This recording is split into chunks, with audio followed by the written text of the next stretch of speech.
22-ci əsr kanalının bugünkü buraxılışında hər birinizi xoş gördük. Qarabağ uğrunda vətən müharibəsi davam edir. Ordumuz düşmənə sarsıdıcı zərbələr endirərək yaşayış məntəqələrimizi azad edir. Əvvəlcə cəbhədə baş verən son olayları qısaca da olsa sıralayaq. Cəbhənin Ağdərə, Xocavənd, Füzuli, Hadrut, Qubadlı və Laçın istiqamətlərində döyüş əməliyyatları davam edir. Azərbaycan ordusunun bölmələri döyüş fəaliyyətlərini davam etdirərək nəzarətə götürülən əraziləri bir qədər genişləndirib. Qoşunlarımız cəbhənin Xocavənd, Qubadlı və Laçın rayonları ərazisində düşmənə ciddi zərbə vuraraq onun müqavimətini zəiflədib və müxtəlif istiqamətlərdə yeni mövqelərə irəliləyib. Azərbaycan ordusunun bölmələrinin Ermənistan silahlı qüvvələrinin Ağdərə və Xocavənd istiqamətlərində yerləşən bölmələrinin atəşə tutulması nəticəsində düşmənin canlı qüvvə baxımından çox sayda ölən və yaralısı var. Düşmənin döyüş sursatının tükəndiyi, artilleriya qurğularının isə sıradan çıxarıldığı məlum olub. Qubadlı istiqamətinə gətirilən Ermənistan silahlı qüvvələri 543-cü alayının 1-ci taborunun bölmələri canlı qüvvə və hərbi texnikada itkilər verərək geri çəkilib. Ermənistandan Qarabağa göndərilən hərbi vəzifəlilərin böyük hissəsi bölmələrimizin atəş zərbəsi nəticəsində məhv edilib. Ölənləri arasında yüksək rütbəli erməni hərbiçiləri də var. Azərbaycan ordusunun əks hücum əməliyyatlarında Ermənistanın daha bir yüksək rütbəli hərbi qulluqçusu məhv edilib. Ordumuzun sərast atəşi nəticəsində 1978-ci il təvəllüdlü polkovnik leytenant Aşot Alek Çobanyandı. Qeyd edilib ki, Çobanyan 22 il Ermənistan ordusunda xidmət edib və bir neçə il öncə təqaüdə çıxmışdı. Ermənilərin rəsmi açıqlanan itkilərinin sayı 1000-ə çatır. Lakin Rusiyalı ekspertlər və jurnalistlər bildirirlər ki, bu rəqəm əslində 10.000 civarındadır. Yəni vətən müharibəsində düşmən bu vaxta qədər azı 10.000 itki verib. 8.000 əskərinin isə yaralandığı qeyd edilib. Məlumat üçün bildirək ki, Rus jurnalistlər Azərbaycanın itkilərinin düşməndən 10 dəfə az olduğunu deyirlər. Qarabağ müharibəsini şərh edən Ukraynalı hərbi ekspert Yuri Podolyak maraqlı fikirlər səsləndirib. O deyir: Erməni ordusu xüsusən cənubda darmadağın edilib. Ermənilər keçən əsrin 90-cı illərinin hərbi texnologiyaları ilə döyüşürlər. Artıq Xudafərin məğlubiyyətindən sonra Ermənistan ordusunun komandanlığı təslim aktını imzalamalıydı. Söhbət yalnız kapitulyasiya aktının harda imzalanmasından gedə bilər. Moskvada, yoxsa Vaşinqtonda. Erməni ordusu xüsusən cənubda darmadağın edilib. Ermənilər keçən əsrin 90-cı illərinin hərbi texnologiyaları ilə döyüşürlər. Müharibənin bitməsi qısa müddət sonra gözlənilir. Azərbaycan ordusunun Laçına hücumu və Laçın dəhlizinin bağlanması ilə deyə ekspert vurğulayıb. Avrasiya.net saytı yazır ki, Azərbaycan artilleriyası Ermənistanla Dağlıq Qarabağı birləşdirən Laçın dəhlizini vura bilir. Stat. Bir neçə gün ərzində bu yol tam nəzarət altına alınacaq.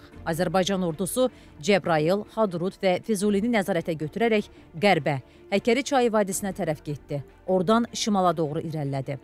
Qarşıdurma bitməyib, lakin aydındır ki, Ermənistan Azərbaycanın gücü qarşısında acizdir və itkilərinin yerini doldurmaq imkanına sahib deyil. Mövqelərini təslim etməmək cəhdi erməni ordusunun mühasirəyə düşməsinə səbəb olacaq. Statın sonu. Erməni mənbələrinə görə isə Ermənistanı Qarabağla birləşdirən Sotx-Kəlbəcər yolu Azərbaycan ordusunun davamlı atəşi nəticəsində bağlanıb.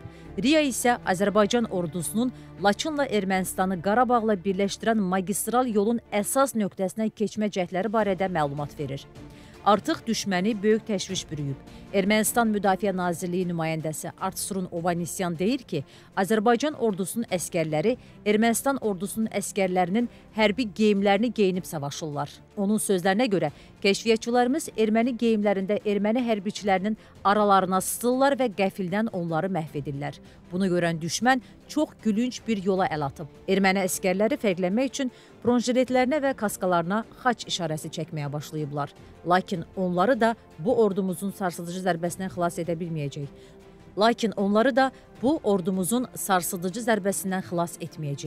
Analitik Asif Nərimanlı cəbhədəki son vəziyyəti belə şərh edib.